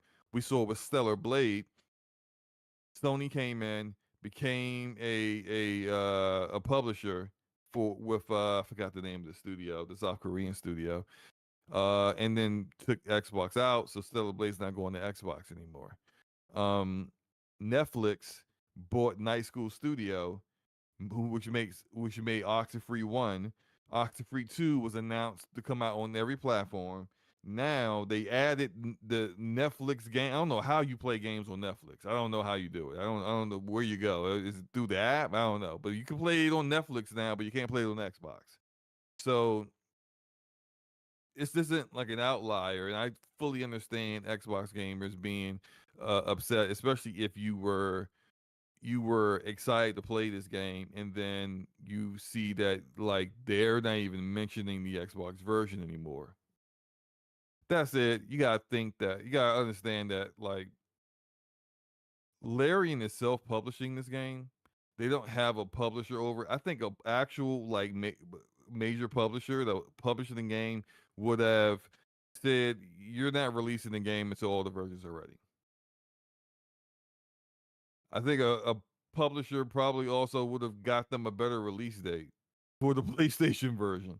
And I think a publisher probably would have handled PR would have handled announcing things better overall.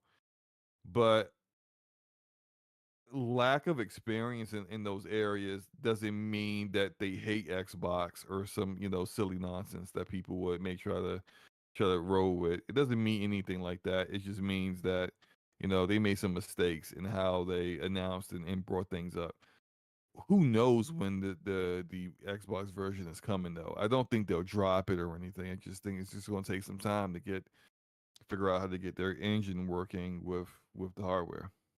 Yeah, I just think in general it ultimately comes down to time.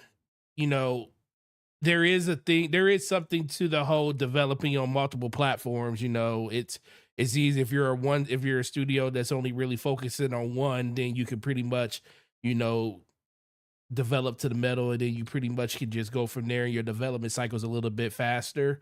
And then the priorities is more set in line. And now that they've been in early access on PC for over a year now, a lot of people been playing over there, and it's finally going to get its full release on PC and later on this year.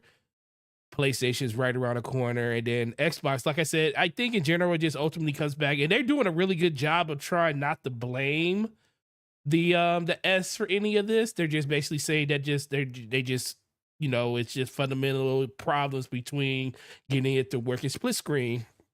I just ultimately think it comes back to what is Xbox's standpoint on parity of features, because that's a lot of people keeps talking about. Well, the reason that split screen is being It's a the trouble studio spot. issue. I mean, it's not. Well, it's a studio mandate. It's not like Xbox Yeah, is like.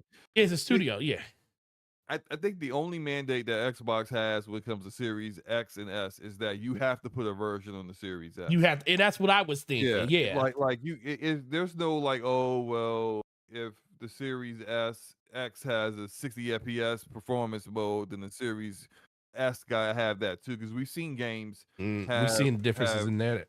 yeah, we have seen differences in frame rate, for releases on both consoles before. So it's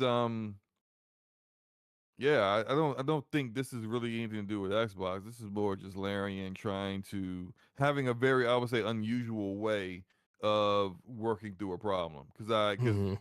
we don't see really staggered releases like this on like literally every platform it's coming out on.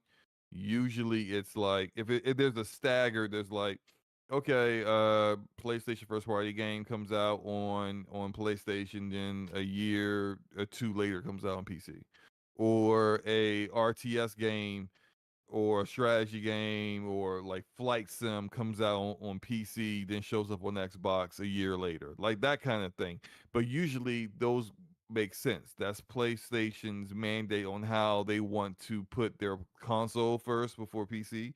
And then there's also the when it comes to the certain genres, they're more popular on PC, and it gives the developers more time to just get the PC version done and then work on how to make sure the game's playable on console. So there's always reasons for it. This one is just like, well, why did you decide to go for it with the PC and PlayStation release? Because it's ready.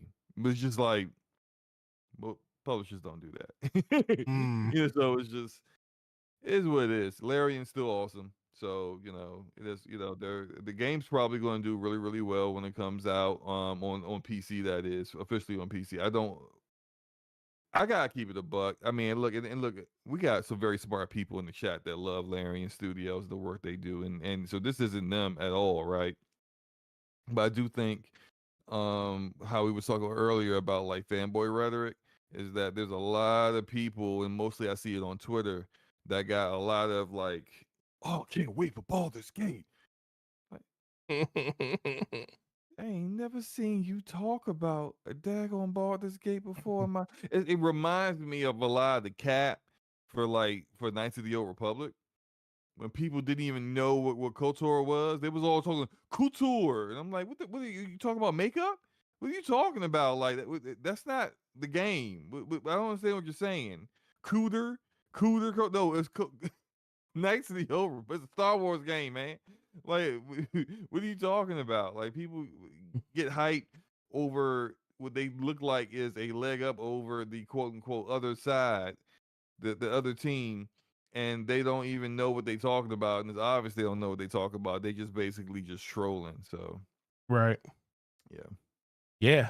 So moving on to the last topic, which is it's so much. So it's so much. I can't, yo.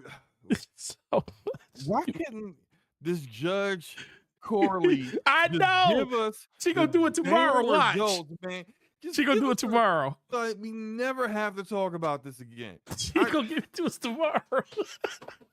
No, it's not even gonna happen tomorrow. It's gonna probably happen Monday or Tuesday next week.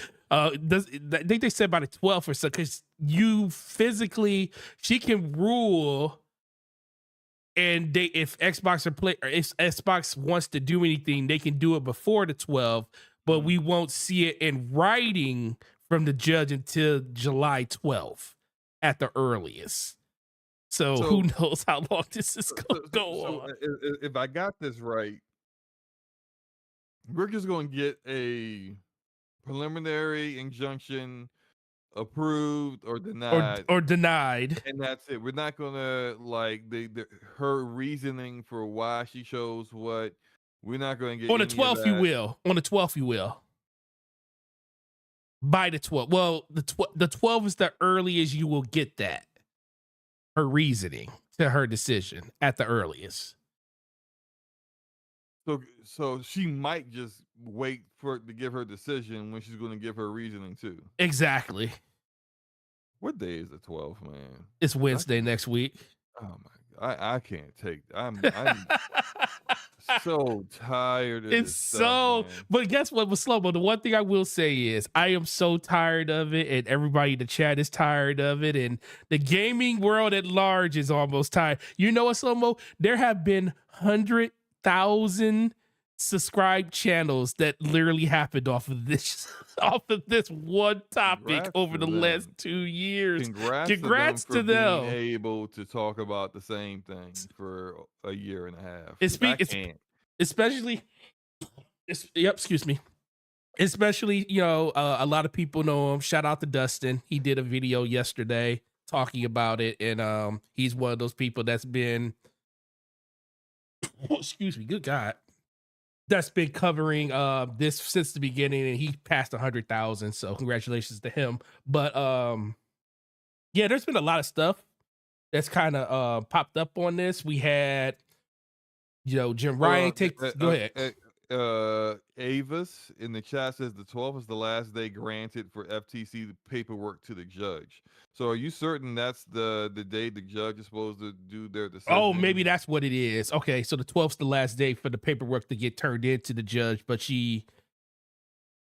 Okay, so yeah, that might have been what it was. I know the 12th was one of those things. Okay, so that's probably what it is then. But I swear I thought that was the day that you wouldn't know her findings on it until the 12th No, too. she could have delivered her. Well, I mean, She could deliver it. She could have delivered it this week, because Microsoft technically, if she would have delivered it privately this week, you could have got an Xbox Wire this week saying welcoming ABK to the Xbox family and an Xbox Wire, and then you wouldn't have, and then that kind of would have gave you more of a sneak peek of what the judge must have approved the or denied it or whatever.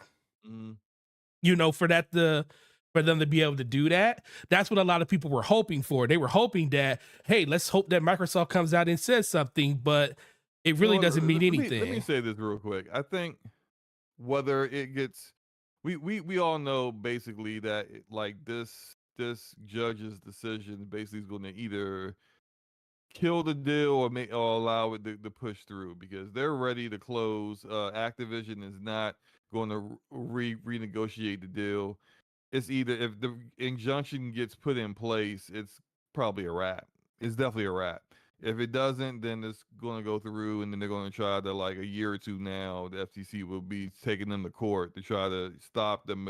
At that point, it's already, they're going to close. They're going to deal with the CMA on their own, and or find some different way to either make it so that the CMA isn't an issue going forward. But essentially, this thing's about to be over. Oh, but yeah. Yeah, I think it's gonna be over. there's a lot of people that have, like, they feel like if it goes through, then the government and all the regulators are allowing Microsoft to take over the video game industry. There are people through acquisitions, that is. There are people who feel like if it doesn't go through, it basically is killing any opportunity for Microsoft to acquire anyone of a certain amount of size. So if they say if it doesn't go through, they want to go after EA, like, what? Don't even waste your time. The FTC, you're going to go through the same process where both the FTC and CMA are going to tell you no, kind of deal. I kind of feel like, and this is just me, but I feel like no matter what happens, they aren't going to attempt a publisher of this size ever again. Oh, I think this is it. Because all that they are going through right now. Okay, let's say they get it right. They say they got ABK. And so now you've got like 30 plus studios total. And you're now in third place in total in gaming behind Sony and Tencent.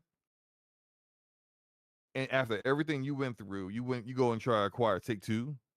Oh, that's not happening. Yeah, like it's just like it's an instant no, because now the whole argument of you trying to create a monopoly becomes actually real. Now there's some real antitrust issues that you can kind of bring up. But let's flip on the other side. Let's say they don't get it, and some people think, oh, they're gonna go scorched earth on everything. No, they're not. It's gonna be the same situation they had before. If they try to go scorched earth and buy everyone, it's just going to end up with a lot of that stuff getting denied. I think going forward, just in here, just my opinion, I think they may acquire a smaller publisher, like smaller than ZeniMax Media, small, or just like your typical AA developers that they want to help become AAA, or like at the most like a big independent developer like a CD Project Red, or something like that. But I don't think they will ever go after again anyone in the EA Take Two kind of category. Like I think that's done. That's done. Whether they get it or not, I think that's over. What are Yeah. your thoughts on that? No, I was gonna say I think this is their.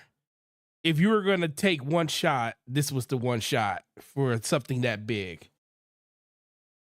Mostly due to the fact that once the Bethesda stuff came through, everybody was floored. I remember waking up and bells was ringing and everything happened the day Bethesda's news came down that they were acquiring ZeniMax Media. When that happened, I was like, wow, okay, $7 billion. How did this happen? And it took a while. We thought we would never. And they remember the conversations about, well, if they're willing to spend $7 billion on this, what about Take Two? What about Activision? And remember, and this was literally the conversations people were having right after that happened. And we were all like, well, most people were like, I don't know, man. That's too much. You know how much the market cap for companies like that is? You think they're going to pay like 60, 70, $80 billion for something like Activision? What they say, Grand Theft Auto by itself. How much you going to pay for just getting Grand Theft Auto on your system and being exclusive and stuff like that? Yeah. And that was something that I thought was very interesting. The case is the email. So the email chain between Jim Ryan and another guy at Sony. Yeah. That where Jim Ryan, this is like back in January 2022, where he admitted that this really wasn't going to hurt them. Yeah. I think it was either the other guy that he was emailing's response, but one of them talked about how if they really wanted to get Call of Duty, they could have paid $5 billion and got Call of Duty exclusive or for a certain period of time or something like that. Which I thought was interesting. It's interesting seeing the numbers on things. Because I recall conversations where some people have speculated how much it would cost to make a move like that. We saw other information that I thought was pretty interesting as well, with like the price of The Last of Us Part 2 and Horizon Forbidden West, I believe. Was it Forbidden West or Zero? One of the Horizon games where both of them were north of 220 million, which that didn't shock me at all, honestly. I saw other people seem to be shocked by that. But that's been the state of AAA games for a few years now. And that's, if you're going to make a AAA game and you want it to be a certain level of quality, that's how much money is going to cost you to do that. And now having a AAA game that's like 115 million is like, all right. It's like I take it you're not really serious about this. Like almost like you're just like you do you want it to sell well or what? Because other games that are critically acclaimed and doing really well in the AAA scene are spending more than that. So it's Can you imagine spending $220 million on Last of Us Part 2 to be made and your story leaks out? yeah, I can imagine it, and it happens, and then the game sells and you make all your money back. And you still make all your money You still make your back. money. I would say, can you imagine making a game like Forspoken for $120 some million and you don't make any money? And you don't make your money You back. don't make your money back. Well, Square Enix is Yeah. used to that, though. Yeah, they I are. wonder if Final Fantasy would make all its money back. I think it already has, probably. It's one of the few franchises they have that they... You mean 16? Yeah. Well, 16, but we know it sold 3 million copies in a week. But Yeah. a lot of the sales, and this is mostly, we don't know what digital's looking like. But most of the sales seems to be, at least on the physical side, to be half of what Final Fantasy 7 Remake and Final Fantasy 15 did. Oh, man, you So- behind Final Fantasy 15. That's bad. Yeah, but then, people, here's the thing about like game sales, they're not always indicative of the quality of the title, right? No, not at all. It's almost based on just hype in the and behavior marketing. of people and what's going on at that time, because I had Yeah. games that sold really, really well because there was nothing else to buy. Yeah, and so you look at Final Fantasy 15, and that game was just a major disappointment all around, but it sold well. But Did. you don't know if the person that a large percentage of the people who bought the game were satisfied with the game that they bought. Oh. If they thought they bought the game and they thought it was absolute garbage, that's still a sale. It's still and that sale is no different. It's still a number. It's no I got different one than for the you, Slow guy Mo, that you'll spent, appreciate. like 5,000 hours in the game and loved it. It's the same. Go ahead. I got one for you that you'll appreciate. Go ahead. Destiny 1. I see your Destiny 1. D1 sold over 20 million copies. I in think the a better example. Actually, it was I more think than 20 million. I think a better example is Watch Dogs 1. Oh, Lord. Because Watch Dogs 1 sold so well, Ubisoft immediately approved of a sequel.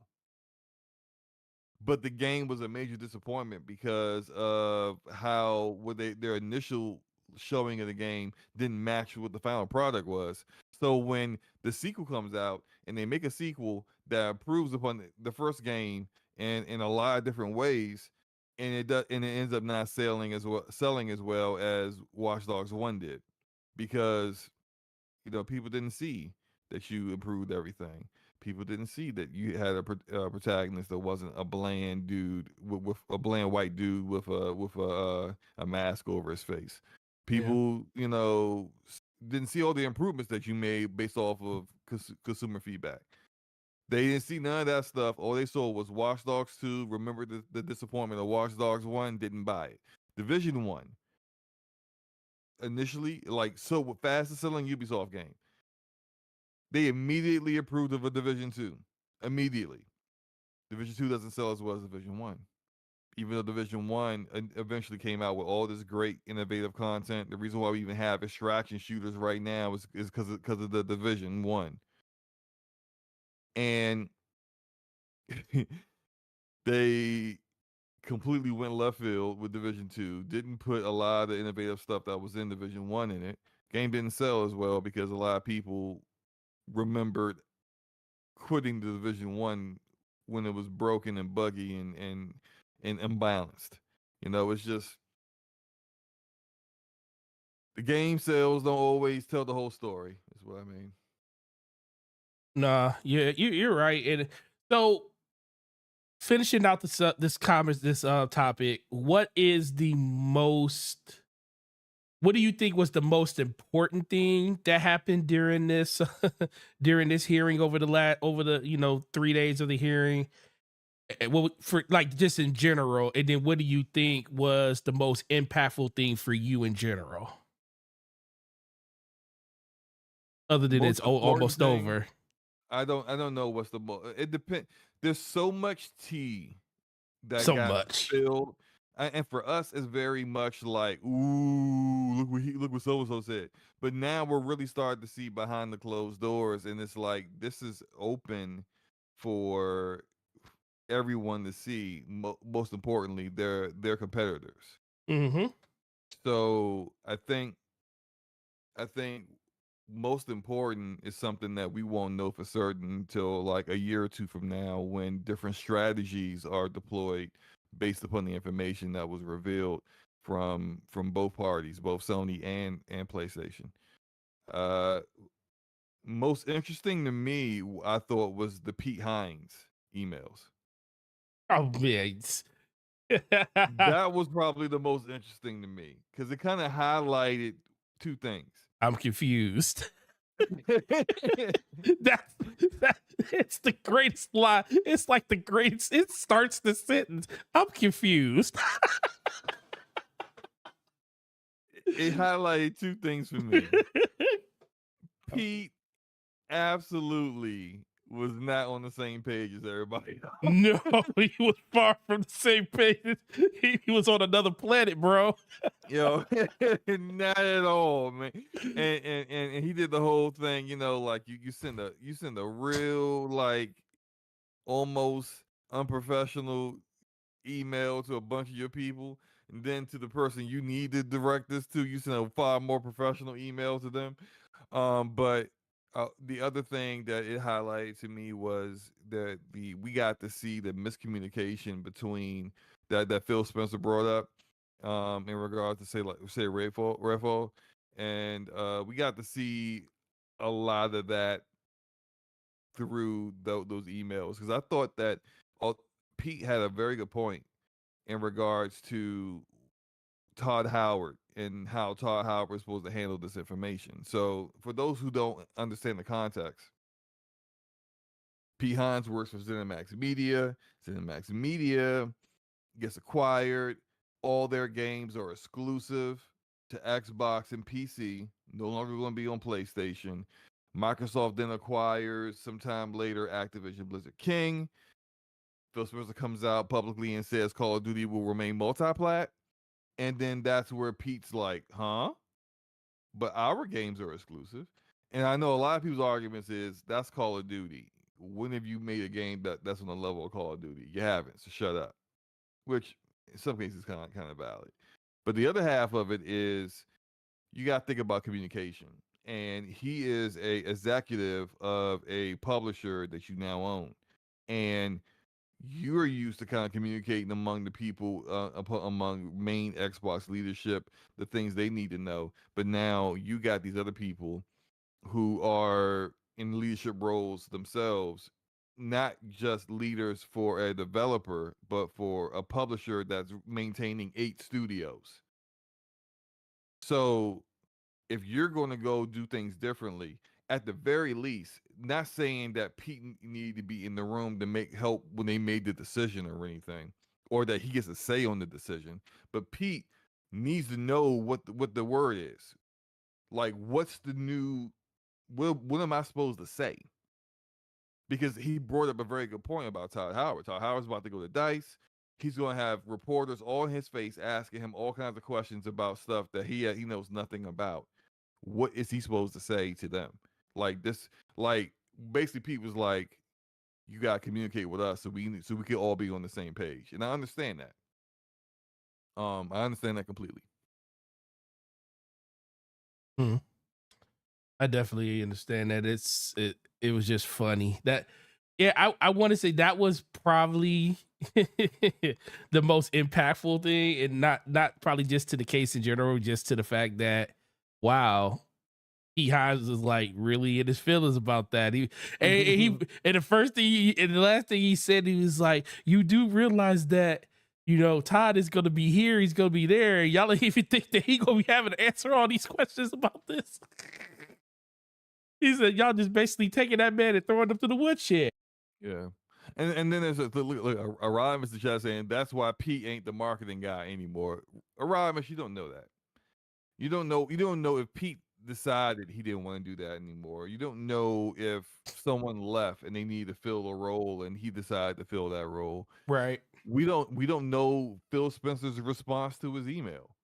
We don't know if Phil said, "Hey, you know what, Pete? You're absolutely right. I Right. apologize. We're gonna get better at this," even though they didn't really get better at the communication. But whatever. But we don't know, or whether Phil told Pete, "You didn't know because you didn't need to know. Get down and lay down, mind your business." Like we don't know what the response was. So assuming that Pete doesn't have the role he had before because he actually dared to ask questions. I mean, like that's just an assumption, bro. So Nope, I agree. So, Slow-mo, with that being said, great American episode. great American America. America. It's over the free, over the bread. You know what I was doing yesterday? No lie, for some reason, I was watching YouTube videos on my phone because I had no power at home. So I was like looking at my phone, and I was like looking at, I went down the rabbit hole, the whole thing with it made, God rest in peace, the 5 individuals that passed away on the Titan submarine. But when I was watching that and was looking at that, it started recommending a whole bunch of stuff about Titanic to me. Real quick, something just popped in my head. Another thing I What's found up? interesting. What? You didn't tell me what you found interesting about Oh, this. I'll But tell you. Yeah, go ahead. here's Go ahead. my other thing I found interesting. That PC, the Call of Duty, there are more PC gamers playing Call of Duty than PlayStation. The console gamers. Yeah, actually combined. Yeah, because if you combine Yeah. PlayStation and Xbox, PC gamers are still bigger. And then the mobile game is just like COD Mobile is huge. It's huge. It's 50% of the revenue they're generating for COD. So like it just kind of goes like, even though the whole hearing seemed to be about Sony, it just kind of goes to show that, like, honestly, Jim was right initially. This ain't going, whether even if they made it exclusive, this really wasn't going to hurt them like that. No, It's but not, you're not losing it, and it's not going to hurt you. Frankly, I mean, it's just not. And I also just thought it was just kind of funny because I've seen so many over the over a year of PlayStation gamers acting like they, like, Call of Duty couldn't survive without them. Mhm. Wrong. It can't survive. No, I I find it real interesting about think about this. PlayStation, well, consoles is 3rd place when it comes to how popular the platform is for Call of Duty, behind mobile and PC. Mobile's first, of course. Yeah. But then when you hear the numbers of how much money Call of Duty generates for PlayStation yearly, what was that number? Wasn't it like 12 to 14 billion dollars annually? Yeah, something like that. Yeah. Think about that. They generate 12 to 14 billion dollars annually on one platform, and it's part of a subsection of platforms that's the 3rd worst in player population. And it's not even a whole part of that population. It's like, it's a subsection of the 3rd part of it. So what is the first and the second part making, Slow-mo? Oh, you know what? Remember how this year wasn't supposed to be a Call of Duty? Yes. And remember how, like, it was initially broken by Tom Henderson, and then Jason Schreier was like, "Nah, no one can have a scoop over me. Nah, there's still gonna be like holiday." And then later on, he was like, "Okay, maybe it was right." But It's gonna be then NW3. no. They're still doing a Call of Duty this year. They changed Yeah. it because it was supposed to be just like a little like expansion onto Modern Warfare 2, but they changed it to Modern Warfare 3. To Modern Warfare 3. And now we know the end of the COD portion of the Activision Sony marketing deal is this year. This year. Before we were told it was next year. Yeah, this is the end of the year. This is just my speculation. I don't know for a fact, but I feel like Activision made the decision, if we trying to get acquired out here, let's get this over with. Let's take this expansion. Yeah, we was going to skip a year for the first time in a long time, but now we ain't going to do that because we can get out of this deal as quickly as possible. Mm-hmm. And so they was like, let's just go ahead and make this an official Call of Duty game. Not that they were going to not have a PlayStation version, but there'd be out of the marketing deal, which frankly benefits Microsoft and Activision tremendously, because you look at the details of that marketing deal, we know that Activision been basically throwing their weight around on Sony and Microsoft for a minute. The split, like the normal split on a sold game, is 70% for the publisher developer, 30% for the platform. And they got 80-20 out of Xbox, and I think Sony has got something like 85-15 or 80-20 as well. They're definitely giving up more than they would give to anyone else. And so, like, you can kind of just reset all those things and just get into your own, like, make new deals. They probably couldn't do any. They probably would have to go as parity as possible, right? But due to like all the regulators and stuff after the fact. But I just thought it was interesting, like how it went from definitely the deal's not up until 2024 to the deal's going to be up now in 2013. I said 2013. Sorry, 2023. So I just kind of wonder if that was a decision that they worked on to try to get out of whatever deal they had going on. You still there, man? Yeah, I'm still here. I said they definitely trying to. That's such a good point. They said we were trying to get away from that, but let's get it over with. Yeah. Oh, All right, man. I had to cough. That was all good. Yeah, it's time to wrap it up, bro.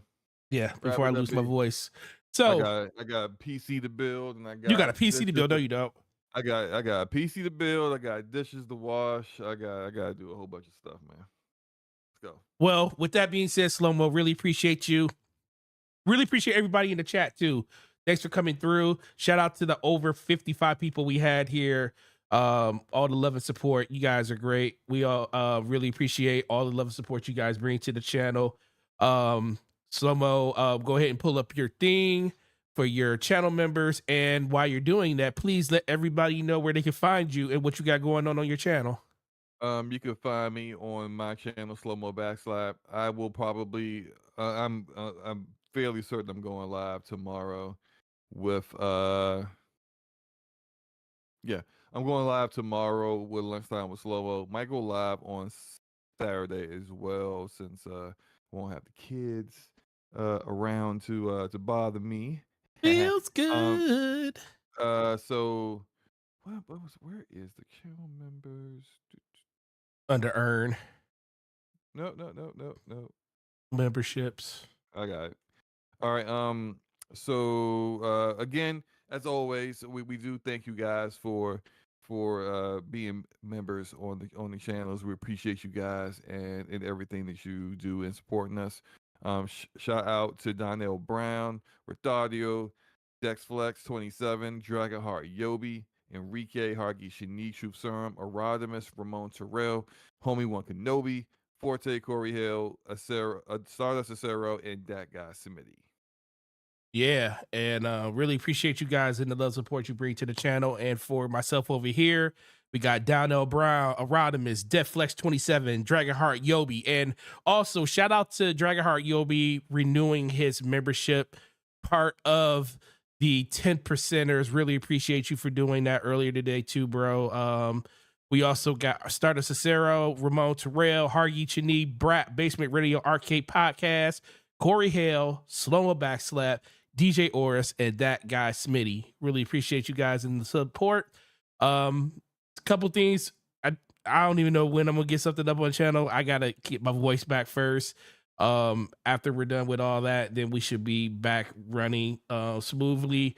I may be streaming tomorrow after I get off work. I might stream some Final Fantasy. Battlefield. Oh yeah, we're gonna stream Battlefield. So yes, You already forgot. This is what I'm talking about. I did. Y'all I did. see what I deal with, right? I did. Already forgot.